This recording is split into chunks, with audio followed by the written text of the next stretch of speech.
കോൺഗ്രസിൻ്റെ എക്കാലത്തെയും വലിയ ശാപം എന്ന് തന്നെ പറയേണ്ടി വരും കോൺഗ്രസിലെ ഗ്രൂപ്പ് കളി. അല്ലെങ്കിൽ നമ്മൾ കൃത്യമായി പറഞ്ഞു പോകാറുണ്ട്, വളരും തോറും പിളരും തോറും വളരുകയും ചെയ്യുന്നൊരു പാർട്ടി. പക്ഷേ വി ഡി സതീശൻ എന്ന പ്രതിപക്ഷ നേതാവ് ആ കസേരയിൽ ഇരിക്കുമ്പോൾ പറഞ്ഞൊരു വാചകമുണ്ട്, കോൺഗ്രസിലെ ഗ്രൂപ്പ് കളി ഞാൻ അവസാനിപ്പിക്കും. പക്ഷേ സതീശൻ കയറിയതിന് ശേഷമുണ്ടായിടത്തോളം ഗ്രൂപ്പ് കളി കോൺഗ്രസിൽ അതിനു മുൻപ് ഉണ്ടായിട്ടില്ല എന്ന് പറയേണ്ടി വരും അല്ലേ? സതീശൻ പറഞ്ഞു വരുന്നത് കോൺഗ്രസിലെ ഗ്രൂപ്പ് രാഷ്ട്രീയം അവസാനിപ്പിക്കുന്ന, ഇനി കോൺഗ്രസിന് ഗ്രൂപ്പുകൾ ഉണ്ടാവില്ല, കോൺഗ്രസ് എന്ന ഒറ്റ ഗ്രൂപ്പേ ഉണ്ടാവുള്ളൂ. സംഭവം കൃത്യമായിട്ട് നടന്നിട്ടുണ്ട്. കാരണം സതീശൻ എന്നൊരു ഗ്രൂപ്പ് മാത്രമേ ഇപ്പോൾ ഉള്ളൂ. പിന്നീട് വേറെ ഭാഗം പിളർത്തി പോകുന്ന സാഹചര്യം ഉണ്ടായി. സതീശൻ അവിടെ നിന്ന് പറഞ്ഞു വരുന്നത് ഇനി ഗ്രൂപ്പ് ഉണ്ടാവില്ല എന്നാണെങ്കിലും സതീശൻ സ്വന്തമായിട്ടൊരു ഗ്രൂപ്പ് ഉണ്ടാക്കി അതിൻ്റെ അഡ്മിനായിരിക്കുന്ന ഒരു സാധനം ഉണ്ടല്ലോ, അല്ലെങ്കിൽ അതിൻ്റെ നേതാവായിരിക്കുന്ന പ്രവണതയാണ് ഇപ്പോൾ കണ്ടുവരുന്നത്. അതിപ്പോൾ ഏത് കാര്യം എടുത്താൽ നമുക്ക് മനസ്സിലാവും. സഭയിൽ നടന്നിട്ടുള്ള ഈ 2021 മുതൽ 2026 കാലയളവിൽ നടന്നിട്ടുള്ള ഏത് വിഷയങ്ങൾ, നമുക്ക് സംസ്ഥാന രാഷ്ട്രീയത്തിൽ നടന്നിട്ടുള്ള പ്രമാദമായ വിഷയങ്ങൾ ഒത്തിരി ഉണ്ട്. അതിനകത്ത് ക്യാമറ എടുക്കാം, അതുപോലെ തന്നെ ഈ മാസപ്പടി വിവാദങ്ങൾ എടുക്കാം, അതുപോലെ തന്നെ ആരോഗ്യ സംബന്ധമായ വിഷയങ്ങൾ എടുക്കാം, അതുപോലെ ഏറ്റവും ലാസ്റ്റ് വരുന്ന സ്വർണ്ണക്കൊള്ള, വയനാട് ദുരന്തം, അങ്ങനെ തുടങ്ങി നമുക്ക് ലിസ്റ്റിട്ട് പറയാൻ പറ്റുന്ന നിരവധി വിഷയങ്ങൾ ഉണ്ടായിട്ടും സതീഷിൻ്റെ നിലപാട് എന്തായിരുന്നു? സതീഷിന് അവിടെ എന്താ ചെയ്തിരുന്നത്? സതീഷിന് അവിടെ സഭയിൽ മാധ്യമങ്ങളെ കാണിക്കാൻ വേണ്ടി കിടന്ന് തുള്ളിയതല്ലാതെ പ്രത്യക്ഷം എന്താ ചെയ്തേ? നമ്മൾ കഴിഞ്ഞ ദിവസം സംസാരിച്ച് പറഞ്ഞൊരു കാര്യം ഉണ്ടായിരുന്നു. നവകേരള സദസ്സിൻ്റെ ഭാഗമായിട്ട് നടന്ന സമര കോലാഹലങ്ങളിൽ CPM-ൻ്റെയും DYFയുടെയും പ്രവർത്തകർ യൂത്ത് കോൺഗ്രസിൻ്റെ പ്രവർത്തകരെ ചെടിച്ചട്ടിയെടുത്ത് തലക്കടിച്ച് പൊട്ടിക്കുകയും മുഖ്യമന്ത്രിയുടെ ഗൺമാൻ നട റോഡിലിട്ട് പ്രവർത്തകരെ അടിച്ച് നടുപൊളിക്കുകയും ചെയ്യുന്ന സാഹചര്യം ഉണ്ടായപ്പോൾ അതിനകത്ത് സതീശൻ എന്താ ചെയ്തേ? അങ്ങനെ തുടങ്ങി നമ്മൾ നേരത്തെ പറഞ്ഞാൽ ക്യാമറ വിവാദം, അതുപോലെ മാസപ്പടി വിവാദം, അതുപോലെ ഓരോ വിഷയം സ്പ്രിംഗ്ലർ തുടങ്ങി അങ്ങോട്ട്, അതുപോലെ തന്നെ നമ്മുടെ ബിവറേജിൻ്റെ ആ സമയം ലോക്ക്ഡൗൺ കഴിഞ്ഞ് വരുന്ന സമയത്ത് ആപ്പ് ഉണ്ടാക്കിയ സംഭവം ഉണ്ടായിരുന്നു. അതുപോലെ അതിലെല്ലാം അവസാനം കമ്പനി പൂട്ടിപ്പോയി. ആപ്പ് ഉണ്ടാക്കിയ കമ്പനിയില്ല, ഓർമ്മയുണ്ടെന്നല്ല, അന്നത്തെ ഈ ആപ്പ് ഡൗൺലോഡ് ചെയ്ത് ഒരു ബീർ വാങ്ങാൻ അല്ലെങ്കിൽ കുപ്പി വാങ്ങാനായിട്ട് കാത്തിരുന്ന ആൾക്കാരുണ്ട്. അവസാനം ആപ്പ് ഉണ്ടാക്കാൻ കൊടുത്തത് ഏത് കമ്പനിക്കാന്ന് പോലും അറിയാത്ത സാഹചര്യം ഉണ്ടായി. ഈ കോൺഗ്രസിന് വലിയൊരു സുവർണ്ണ കാലഘട്ടമായിരുന്നു. അതായത് കൃത്യമായിട്ട് ഇക്കാര്യങ്ങൾ പോയിന്റ് ഔട്ട് ചെയ്ത് ജനങ്ങളിലേക്ക് ഇതിൻ്റെ ഒരു ഇൻറ്റൻസിറ്റി അറിയിക്കാൻ പറ്റുന്ന ഒരുപാട് വിഷയങ്ങൾ ഉണ്ടായിട്ടുണ്ട്. പക്ഷേ മാധ്യമങ്ങൾക്ക് മുന്നിൽ നടത്തുന്ന ഈ ഒരു പ്രകടനം, അല്ലെങ്കിൽ വളരെ ചടലുമായ വാക്കുകളൊക്കെ പറഞ്ഞ് അത് നടന്നൊരു പെർഫോമൻസിൻ്റെ പകുതി പോലും സഭയ്ക്കുള്ളിലെ സതീശനെ നോക്കുമ്പോൾ കാണാൻ പറ്റത്തില്ല. ഇത്രയും പരാജയപ്പെട്ട, ഇത്രയും മോശമായൊരു പ്രതിപക്ഷം കോൺഗ്രസിന് ചരിത്രത്തിൽ ഉണ്ടായിട്ടില്ല എന്ന് പറയേണ്ടി. അതിനു മുന്നേ രമേശ് ചെന്നിത്തല വിഷയങ്ങൾ ഉണ്ടായിട്ടുണ്ട് ഇല്ലേ? അത് കൃത്യമായിട്ട് പക്ഷേ എത്തിക്കാൻ പറ്റുന്നില്ല. അല്ലെങ്കിൽ 2016-2021 കാലഘട്ടത്തിൽ നമുക്ക് കോവിഡ് പോലുള്ള പ്രശ്നങ്ങൾ ഉണ്ടാക്കുന്ന സമയത്ത് പ്രതിപക്ഷ നേതാവ് എന്ന് പറഞ്ഞാൽ രമേശ് ചെന്നിത്തല പ്രതിപക്ഷ നേതാവ് ഇരിക്കുമ്പോഴാണ് നമ്മൾ കഴിഞ്ഞ ദിവസം പറഞ്ഞിരുന്നു 5ഓളം മന്ത്രിമാർ രമേശ് ചെന്നിത്തല പ്രതിപക്ഷ നേതാവിന്റെ സമയത്ത് അദ്ദേഹത്തിന്റെ ആരോപണത്തിലൂടെ രാജിവെച്ച് പോകേണ്ട സാഹചര്യം ഉണ്ടായിട്ടുണ്ട്. ഇത്തവണ ആ സാഹചര്യമില്ല. എന്തുകൊണ്ടും കോൺഗ്രസിന് അനുകൂലമായി ജനങ്ങൾ നിൽക്കുന്നൊരു സാഹചര്യം ഉണ്ടായിരുന്നു. ആ സാഹചര്യത്തിൽ പോലും നിരവധി വിഷയങ്ങൾ സർക്കാരിനെതിരെ ഉണ്ടായിട്ടും സതീഷ് നിലപാട് എന്തായിരുന്നു? സതീഷ് ഏത് സമരമാണ് ഹാൻഡിൽ ചെയ്തത്? ഏത് സമരത്തിനാണ് ലീഡ് ചെയ്ത് നിന്നിട്ടുള്ളത്? ഏത് സമരത്തിനാണ് നേതൃത്വം കൊടുത്തിട്ടുള്ളത്? സമരങ്ങൾ പോട്ടെ, സഭയിൽ തന്നെ പ്രതിപക്ഷ നേതാവല്ലേ ആദ്യം തുടങ്ങി വെക്കേണ്ടത്? പ്രതിപക്ഷ നേതാവാണല്ലോ. അങ്ങനെ തുടങ്ങി വെച്ച് കംപ്ലീറ്റ് ചെയ്ത ഒരു വിഷയം ഏതാവുള്ളേ?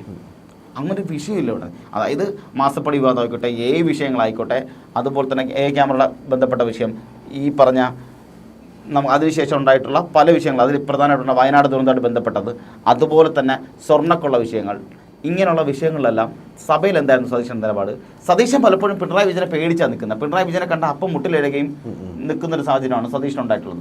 എന്നിട്ട് പറയുന്നത് എന്താ? മാസ് ഡയലോഗ് അടിച്ച് മറ്റേ PR ടീമിന് കൊടുക്കുന്നതല്ലാതെ വേറെ ഒരു പരിപാടിക്ക് മനുഷ്യൻ നിന്നിട്ടില്ല. ഇദ്ദേഹം ഇവിടെ നടത്തിയിരിക്കുന്നതെല്ലാം നമുക്ക് കണ്ടാൽ തന്നെ മനസ്സിലാവും. കഴിഞ്ഞ കുറച്ച് കാലങ്ങളായിട്ട് അദ്ദേഹത്തിൻ്റെ സ്പീച്ചൊക്കെ വരുന്നത് ശ്രദ്ധിച്ചാൽ മനസ്സിലാവും. ഈ റീൽസിന് വേണ്ടി കട്ട് ചെയ്യാൻ തരത്തിലാണ് കൊടുക്കുന്നത്. അതായത് മുന്നേ പിണറായി വിജയൻ ചെയ്തുകൊണ്ടിരുന്ന അതേ പരിപാടി ഇപ്പോൾ VD സതീശൻ ചെയ്യുന്നു. എന്നിട്ട് പറയുന്നത് ഞാൻ അടിപൊളിയാണ്, അതായത് ഞാനാണ് കേരളത്തിൻ്റെ രക്ഷകൻ എന്ന രീതിയിലേക്ക് മാറുന്ന ഒരു സൂപ്പർമാൻ പരിവേഷം എടുത്ത് നിൽക്കുന്നൊരു സാഹചര്യമാണുള്ളത്. അവിടെ യൂത്ത് കോൺഗ്രസിൻ്റെയും അതുപോലെ തന്നെ കോൺഗ്രസിൻ്റെയും അതേപോലെ തന്നെ KSUവിൻ്റെയൊക്കെ പ്രവർത്തകർ നടറോടി കിടന്ന് തല്ലുകൊള്ളുമ്പോൾ ഇവിടെ ഇദ്ദേഹം ഇവിടെ ചെയ്യുന്നത് മാധ്യമം മുന്നിൽ നിന്നിട്ട് ആരാടാ എൻ്റെ പിള്ളേരെ അടിച്ചത് എന്ന് ചോദിച്ച് അവിടെ തീരുന്നു. അവർക്ക് വേണ്ടിയിട്ടൊരു വൈദ്യസഹായമോ നിയമസഹായമോ പോലും ചെയ്തു കൊടുക്കാൻ ആൾക്കാരുണ്ടാകുന്നില്ല എന്നുള്ളതാണ്. അപ്പോൾ നേരത്തെ പറഞ്ഞ പോലെ ഒരു വിഷയം ഉന്നയിക്കുമ്പോൾ അതിലെ ഏറ്റവും വലിയ ഒരു തുടർച്ച ഉണ്ടാവേണ്ടതുണ്ട്. ഒരു വിഷയം ഉണ്ടാകുമ്പോൾ ഞാൻ അതിനെ എങ്ങനെ അഡ്രസ്സ് ചെയ്തു, എങ്ങനെ പരിഹാരം കാണാനായിട്ട് ഭരണപക്ഷത്തിന് മുകളിൽ സമ്മർദ്ദം ചെലുത്തി ഞാനതിന് പരിഹാരം കണ്ടു എന്ന് പറയുന്നിടത്താണ് ഒരു പ്രതിപക്ഷ നേതാവിൻ്റെ വിജയം. പക്ഷേ ഒരു വിഷയത്തിൽ നിന്ന് അടുത്ത വിഷയം ഉണ്ടാകുമ്പോൾ അതിലേക്ക് തെന്നി പോകുന്നൊരു സതീശനുണ്ട്. കൃത്യമായിട്ട് ഒന്നിനും ഒരു സൊല്യൂഷൻ കണ്ടെത്താനായിട്ടില്ലേ? ഇന്നേ ഒരു വിഷയം ഏറ്റെടുത്തിട്ട് കംപ്ലീറ്റ് ചെയ്യാൻ പറ്റിയിട്ടില്ല. ഒരു സാധനം കംപ്ലീറ്റ് ചെയ്തിട്ടില്ല. അതിനേക്കാൾ ഏറ്റവും പ്രധാനപ്പെട്ട കാര്യം എന്നറിയാമോ, സതീശൻ ഈ പറഞ്ഞ പ്രതിപക്ഷ നേതാവ് ചുമതല ഏറ്റെടുത്തതിന് ശേഷം കേരളത്തിലെ പ്രമുഖ നേതാക്കന്മാരെല്ലാം ഒതുക്കുന്ന സാഹചര്യം ഉണ്ടായി. കെ മുരളീധരൻ, അതുപോലെ തന്നെ രമേശ് ചെന്നിത്തലയൊക്കെ അപ്പാടെ ഈ ദൃശ്യങ്ങളിൽ നിന്നെല്ലാം അപ്രത്യക്ഷമായി പോകുന്ന സാഹചര്യം ഉണ്ടായിട്ടുണ്ട്. ഇവരൊക്കെ നേതാക്കന്മാരാണെന്നേ, ഇവരൊക്കെ ആരാധിക്കുന്ന, ബഹുമാനിക്കുന്ന, പ്രവർത്തിക്കുന്ന, കൂടെ നിൽക്കുന്ന ആൾക്കാർ ഒത്തിരി പേരുണ്ട്, അണികൾ ഒത്തിരി പേരുണ്ടാകുന്നുണ്ട്. ഇവരൊക്കെ ഒതുക്കുമ്പോൾ സ്വാഭാവികമായിട്ടും ചോദ്യം ചെയ്യപ്പെടേണ്ടതല്ലേ? എന്നാൽ ആ ചോദ്യങ്ങളെപ്പോലും ഈഗോ ക്ലാഷിലൂടെ കൊണ്ടുവന്നൊരു മനുഷ്യനാണ് ഇന്നും വി.ഡി. സതീശൻ. അതുമാത്രമല്ല, നമുക്കറിയാം പുതുപ്പള്ളി തെരഞ്ഞെടുപ്പ് കഴിഞ്ഞ സമയത്ത് അന്ന് കെ സുധാകരനാണ് KPCC പ്രസിഡന്റ്. നിരന്തരം പ്രശ്നമായിരുന്നു കെ സുധാകരനും വി.ഡി. സതീശനും തമ്മിൽ. നിരന്തരം പ്രശ്നം എന്താണെന്ന് പറഞ്ഞാൽ ഈഗോ ആയിരുന്നു. ഇവർ തമ്മിലുള്ള സതീശൻ ഉണ്ടാകുന്ന ഈഗോ കാരണമാണ് സുധാകരനെ എന്തിലും ക്രൂശിക്കുന്ന ഒരു തരത്തിലേക്ക് മാറിക്കൊണ്ടിരിക്കുന്നത്. പുതുപ്പള്ളി തെരഞ്ഞെടുപ്പ് കഴിഞ്ഞപ്പോൾ തന്നെ അതിൻ്റെ ക്രെഡിറ്റ് മൊത്തം ഞാനാണ് എന്ന തരത്തിലേക്ക് മാറുന്ന ഒരു സാഹചര്യം ഉണ്ടായിട്ടുണ്ട്. അതുപോലെ തന്നെ ഈ പറഞ്ഞ പാർലമെന്റ് തെരഞ്ഞെടുപ്പ് കഴിഞ്ഞപ്പോഴും അതിൻ്റെ ക്രെഡിറ്റ് മൊത്തം ഞാനാണ് എന്ന തരത്തിലേക്ക് സതീശൻ അങ്ങ് പ്രസ്താവിക്കുക. ഒരുപക്ഷെ ഈ പറഞ്ഞ പോലെ ഘടകകക്ഷികളും ഇത്രയും അധികം കോൺഗ്രസുമായിട്ട് പ്രശ്നങ്ങൾ ഉണ്ടായിട്ടുള്ളൊരു കാലഘട്ടം ഉണ്ടായിട്ടില്ല. പ്രത്യേകിച്ച് മുസ്ലിം ലീഗും RSP അടക്കമുള്ള ഘടകകക്ഷികളുമായിട്ട് വലിയ രീതിയിലുള്ളൊരു അടുപ്പമോ അല്ലെങ്കിൽ ഇവരെയൊക്കെ ഒന്ന് ഐക്യത്തോടെ മുന്നോട്ട് കൊണ്ടുപോകണം എന്നുള്ളൊരു നിലപാട് സതീശൻ ഇല്ലാന്ന് തോന്നുന്നു. ഒരുപക്ഷെ ഈ ഘടകകക്ഷികൾ വലിയ പ്രശ്നങ്ങൾ ഉണ്ടാക്കാത്ത സമയം ഈ തെരഞ്ഞെടുപ്പ് മാത്രമാണ്. അതിന് ചുക്കാൻ പിടിച്ചത് KC വേണുഗോപാലാണ്. അതുകൊണ്ട് മാത്രം ഇല്ലായിരുന്നെങ്കിൽ ഘടകകക്ഷികൾക്ക് എന്നേ തെറ്റിത്തിരിഞ്ഞും ഏതെങ്കിലും വഴിക്ക് പോയി. ഇതിന് മുൻപുള്ള സമയങ്ങൾ അങ്ങനെയായിരുന്നു. കാരണം മുന്നേ ഈ പറഞ്ഞ 5ാമത്തെ സ്ഥാനം കൊടുത്തപ്പോൾ ആദ്യം എതിരായി നിന്നത് സതീശനായിരുന്നു. ആദ്യം എതിർക്കുന്ന സതീശനാണ്. അതേ സതീശൻ വന്നിട്ട് ലീഗിന് മുന്നിൽ പോയി നിൽക്കുമ്പോൾ ലീഗുകാർ എങ്ങനെ കാണും സതീശനെ? KC വേണുഗോപാൽ എന്ന വ്യക്തി ഉള്ളതുകൊണ്ട് മാത്രമാണ് ഈ പറഞ്ഞ സാമുദായിക നേതാക്കളായിക്കോട്ടെ അല്ലെങ്കിൽ ഘടകകക്ഷി നേതാക്കന്മാരായിക്കോട്ടെ ഇവരെല്ലാവരും ഇപ്പോഴും കോൺഗ്രസിനൊപ്പം UDF നിൽക്കുന്നത്. ഇല്ലെങ്കിൽ ഇവർ രാഖി രാമാനം എപ്പോഴേ മറ്റു മുന്നണിയിലേക്ക് പോകേണ്ട കാലം കഴിയും. അപ്പം എന്നാൽ ഇതിനും പറയുന്നതെന്നറിയാമോ, ഞാൻ പ്രതിപക്ഷ നേതാവായതിനു ശേഷം ഘടകകക്ഷികളുമായി നല്ല രീതിയിലുള്ള ബന്ധം വെക്കാൻ എനിക്ക് സാധിച്ചിട്ടുണ്ട്. പിണങ്ങി നിന്ന പലരെയും ചേർത്ത് പിടിക്കാൻ എനിക്ക് സാധിച്ചിട്ടുണ്ട്. ചേർത്ത് പിടിക്കാൻ സാധിച്ച വേറെ ആൾക്കാരുള്ളതുകൊണ്ടാണ്, അല്ല സതീശൻ ചെയ്തുകൊണ്ടല്ല. പക്ഷെ ഇവിടെ പറയുന്നത് എങ്ങനെയാ, ഞാൻ ചെയ്തത് കൊണ്ടാ എന്നുള്ളതാണ്. ഞാൻ എന്താ ചെയ്തേ അത് പറയണ്ടേ? ഇവിടെ സതീശൻ്റെ കഴിഞ്ഞ 5 വർഷത്തിൽ സതീശന് മാർക്കിടാൻ പറഞ്ഞാൽ കോൺഗ്രസ്സുകാർ പോലും സതീശന് മാർക്കിടാനായിട്ടില്ല. കാരണം നല്ലൊരു സമരം നടത്തിയിട്ടില്ല, നല്ലൊരു ജനകീയ പരിപാടികൾ പങ്കെടുത്തിട്ടില്ല, ജനങ്ങൾക്ക് ആവശ്യമായ ഒരു പ്രവർത്തനം നടത്തിയിട്ടില്ല. MLA എന്ന തരത്തിൽ എത്രത്തോളം സക്സസ് ആണെന്ന് പോലും അവിടുത്തെ ആൾക്കാരോട് ചോദിച്ചാൽ അവർ തെറി വിളിക്കും. അതുപോലും ഏറ്റവും വലിയ പ്രശ്നം വയനാട് കേരളം കണ്ട ഏറ്റവും വലിയ ക്രൈസിസ് ഉണ്ടാകുമ്പോൾ അതുമായി ബന്ധപ്പെട്ട് നടന്ന 700 കോടി രൂപയാണ് സർക്കാരിൻ്റെ ഭാഗത്ത് ഉള്ളത്, സർക്കാരിൻ്റെ ഖജനാവിലുള്ളത്. അതായത് നമ്മുടെ ദുരിതാശ്വാസ ഫണ്ട്. ആ ഫണ്ടിൽ എത്ര രൂപ ചിലവാക്കിയെന്ന് ചോദിക്കേണ്ടത് ആരാണ്? പ്രതിപക്ഷമല്ലേ? ഇവിടെ ഇപ്പം വയനാട് വീട് വെച്ചു കൊടുക്കുന്നല്ലോ, അതുമായി ബന്ധപ്പെട്ട് അഴിമതി ഉണ്ടെന്ന് കോൺഗ്രസ് ആരോപിക്കുമ്പോഴും ആരോപണം മാത്രം മതിയോ? ആരോപണമല്ലല്ലോ ഇവിടെ വേണ്ടത്, അത് ചോദ്യം ചെയ്യപ്പെടണ്ടേ? ചോദിക്കാൻ പറ്റണം. എല്ലാത്തിൻ്റെ തെളിവുണ്ട്. ക്യാമറ അഴിമതി അടക്കമുള്ള വിഷയങ്ങളിൽ തെളിവുകൾ അടക്കം ഉണ്ടായിട്ടും പ്രതിപക്ഷത്തിന് ഇതിൻ്റെ ഒന്നും ചെയ്യാൻ പറ്റില്ലെന്നേ. ഇവർ സഭയിലവിടെ ഒന്നും ചെയ്തിട്ടില്ല. ഇപ്പം 2ാം നിര നേതാക്കന്മാരെടുക്കാം. 2ാം നിര നേതാക്കന്മാർ സ്ട്രോങ് ആയിട്ടൊരു വിഷയം കൊണ്ടുവരുമ്പോൾ അതിന് കൂടെ നിൽക്കേണ്ട ആരാ? നിന്നില്ല. ഇപ്പം മാത്യുക്കോട് നാടൻ കൊണ്ടുവന്നിട്ടുള്ള വിഷയങ്ങളാണ് ഈ പറഞ്ഞ മാസപ്പടി വിവാദങ്ങളും അതുമായി ബന്ധപ്പെട്ട വിഷയങ്ങളെല്ലാം. അതിനകത്ത് കോൺഗ്രസിൻ്റെ പ്രതിപക്ഷ നേതാവ് എന്ത് നടപടി എടുത്തേ, എന്ത് നിലപാടാണ് സ്വീകരിച്ചേ? മാത്യുക്കോട് നാടൻ കൊണ്ടുവന്നാൽ മാത്യുക്കോട് നാടൻ നോക്കണം.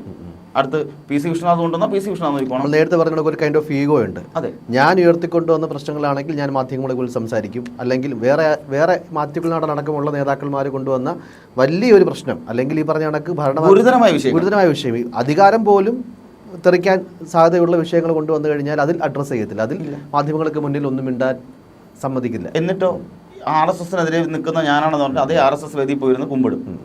എന്നിട്ട് പറയുന്നത് എന്താ, ഞാൻ കുമ്പിട്ടത് അവിടെ അല്ല, ഞാൻ ഇപ്പുറത്താണ്. 2 ചിത്രങ്ങൾ ഇരിക്കുമ്പോൾ അതിൻ്റെ മുന്നിൽ പോയി കുമ്പിട്ടിട്ട് പറയുന്നതാണ് ഞാൻ ആ ചിത്രത്തല്ല കുമ്പിട്ടത്, ഈ ചിത്രത്താണ് കുമ്പിടുന്ന ആൾക്കാരെന്താ പൊട്ടന്മാരാണ് മുന്നോട്ടിരിക്കുന്നത്. അപ്പോൾ ഇതൊക്കെ ഉണ്ടാവുകയും ചെയ്യുന്നു. ഇതുപോലെ തന്നെ ഈ മതപ്രീണനം, ഈ മുസ്ലിം സമുദായത്തോട് മാത്രം ഒരു പ്രത്യേക മമത കാണിക്കുകയും ഇപ്പുറത്തോടൊരു പുച്ഛം കാണിക്കുകയും ചെയ്യുമ്പോൾ സ്വാഭാവികമായിട്ടും ചോദ്യം ചെയ്യപ്പെടും. അത് മുസ്ലിങ്ങൾ തന്നെ ചോദ്യം ചെയ്യും. ഇവിടെ നമ്മളത് സ്വാഭാവികമായിട്ടും ഉണ്ടാവും. അല്ലെങ്കിൽ ഒരു അകൽച്ച കോൺഗ്രസിനോട് ചില മത വിഭാഗങ്ങൾക്കുണ്ടാകും, സ്വാഭാവികമായിട്ടുള്ള കാര്യമാണ്. അങ്ങനെയുള്ള സാഹചര്യങ്ങളിൽ ഒരു വിഭാഗീയത ജനങ്ങൾക്കിടയിലും ഈ മതങ്ങൾക്കിടയിലും കോൺഗ്രസ്സുകാരോട് പോലും ഉണ്ടാകും. അത്തരത്തിലൊരു അകൽച്ച ഉണ്ടാക്കാനായിട്ട് സതീശൻ്റെ ചില പരാമർശങ്ങൾ വലിയ പങ്ക് വഹിച്ചിട്ടുണ്ട്. ഇത്തവണ കോൺഗ്രസിന് അധികാരം കിട്ടുന്നുണ്ട് എങ്കിൽ അതൊരിക്കലും സതീശന് ക്രെഡിറ്റ് കൊടുക്കാൻ പറ്റത്തില്ല. കാരണം അത് ജനങ്ങൾക്ക് ഒരു പക്ഷേ തുടർ ഭരണം അടുത്തതുകൊണ്ടാണ്, അല്ലാതെ പ്രതിപക്ഷം നന്നായതുകൊണ്ടല്ല. ഈ രണ്ടാം നിര യുവ നേതാക്കന്മാർ കൊണ്ടുവന്നിട്ടുള്ള പല വിഷയങ്ങളും അഡ്രസ്സ് ചെയ്യാൻ പോലും സതീശൻ തയ്യാറായിട്ടില്ല എന്നുള്ളതാണ് കാര്യം. രണ്ടാം നിര നേതാക്കൾ നിന്ന് തല്ലുകൊണ്ട സമയങ്ങളുണ്ട്. ഇപ്പോൾ ബൈ ഇലക്ഷൻസ് നടന്നല്ലോ കുറേ. ഈ ബൈ ഇലക്ഷൻസ് എല്ലാം ചുക്കാൻ പിടിച്ചതെല്ലാം ഈ പറഞ്ഞ യുവ നേതാക്കന്മാരാണ്. ഇവരെല്ലാവരും നിൽക്കുമ്പോൾ അവിടെ കെ സുധാകരനായിരുന്നു അന്ന് KPCC റെപ്രസെൻറ്റ്. അദ്ദേഹം എടുത്ത നിലപാടുണ്ട്. അദ്ദേഹത്തിനൊപ്പം തന്നെ VD സതീശൻ ഉണ്ടായിരുന്നു, ഇല്ല എന്നല്ല പറയുന്നത്. അതുപോലെ KC വേണുഗോപാലടക്കമുള്ള എല്ലാ നേതാക്കന്മാരും രാജ്യത്തെ കോൺഗ്രസിൻ്റെ മികച്ച നേതാക്കന്മാരെല്ലാം ഈ പറഞ്ഞ ബൈ ഇലക്ഷൻ സമയത്ത്, ഉപതെരഞ്ഞെടുപ്പ് സമയത്ത് എല്ലാ വേദികളിലും എത്തിയിട്ടുണ്ടായിരുന്നു. പക്ഷെ സതീശൻ പറയുന്നത് അതിൻ്റെ എല്ലാം ക്രെഡിറ്റ് ഞാനുള്ളത് കൊണ്ടാണ്, ഞാൻ പ്രതിപക്ഷ നേതാവ് ആയതുകൊണ്ടാണ് എനിക്കിതൊക്കെ കിട്ടിയത്. അല്ലെങ്കിൽ കോൺഗ്രസ് ഇതെല്ലാം കിട്ടിയത്, കോൺഗ്രസിന് ഇത്രയും സീറ്റ് കിട്ടിയത്, ഇതല്ലെങ്കിൽ കിട്ടത്തില്ലായിരുന്നു. നമ്മളൊന്നും ആലോചിച്ചാൽ മതി. 9-ാം തീയതി തെരഞ്ഞെടുപ്പ് കഴിഞ്ഞ് അന്ന് വൈകുന്നേരം തുടങ്ങിയതാണ് ഈ ഫാൻ ഫൈറ്റ്. സതീശൻ ആർമി എന്ന് പറഞ്ഞുകൊണ്ട് ഒരു സംഘം ഇറങ്ങി അങ്ങ് തകർക്കുവാണ്. സതീശൻ അങ്ങ് ദിവ്യനാണ്, സതീശൻ മറ്റേ തീയിൽ കുരുത്ത നേതാവാണ്, ചോര പുരണ്ട കൈകൾ. PR വർക്ക് ചെയ്യാൻ കാണിക്കുന്നതിന്റെ പകുതി ആത്മാർത്ഥത പ്രതിപക്ഷ നേതാവ് എന്നുള്ള നിലയ്ക്ക് കാണിച്ചിരുന്നെങ്കിൽ പണ്ട് ഈ പറഞ്ഞ പോലെ സതീശന് തന്നെ സതീശന്റെ ഇമേജ് ഉയർത്താൻ പറ്റിയേനെ. പക്ഷേ ശ്രമങ്ങൾ മൊത്തം സോഷ്യൽ മീഡിയയിൽ സജീവമായിട്ട് നിൽക്കുക എന്നുള്ളത് മാത്രമാണ്. നമ്മുടെ ഈ സോഷ്യൽ മീഡിയ ഒരു അൽഗോരിതം ഉണ്ട്. നമുക്ക് വേണ്ടപ്പെട്ട നമ്മുടെ ഒരു ഇഷ്ടത്തിനനുസരിച്ചുള്ള പോസ്റ്റ് ആയിരിക്കാം നമുക്ക് വന്നുകൊണ്ടിരിക്കുക കാണിക്കുക. എന്നാൽ ഇപ്പൊ ഈ സമയത്ത് എടുത്ത് നോക്കിയാലും കാണാൻ പറ്റുന്നറിയാമോ, സതീശനെ പുകഴ്ത്തുന്ന പോസ്റ്ററുകൾ അത്ര അതിപ്രസരമാണ്. എവിടെന്നാ വരുന്നതെന്ന് പിടുത്തമില്ല. എന്നാൽ ഇവർക്ക് മുഖമില്ല, പേരില്ല, ഒന്നുമില്ല. ഇവര് പറയുവാണ് അടികൊണ്ട് വന്ന നേതാവാണ്, അടികൊണ്ട് വന്ന് രക്തം വിയർപ്പാക്കിയ നേതാവാണ്, ചോര പുരണ്ട്. ലീഡർ ഓഫ് ഓപ്പോസിഷൻ എന്ന് പറയുന്ന സോഷ്യൽ മീഡിയ ലീഡർ എന്നോ അല്ലെങ്കിൽ സ്റ്റുഡിയോ ലീഡർ എന്നൊക്കെ പറയുന്നതായിരിക്കും കുറെ കൂടെ അനുയോജ്യം. ഇൻസ്റ്റാഗ്രാം ആയിക്കോട്ടെ, അല്ലെങ്കിൽ ഫേസ്ബുക്ക് ആയിക്കോട്ടെ, അതുപോലുള്ള സോഷ്യൽ മീഡിയ അക്കൗണ്ടുകൾ ആയിക്കോട്ടെ, ഇതിലെല്ലാം സതീശൻ മയമേ ഉള്ളൂ. ഇതിന് സതീശൻ ദിവ്യനാണ്. സതീശൻ ഈ സൂപ്പർമാൻ ലെവലിലേക്കാണ് പോകുന്നത്.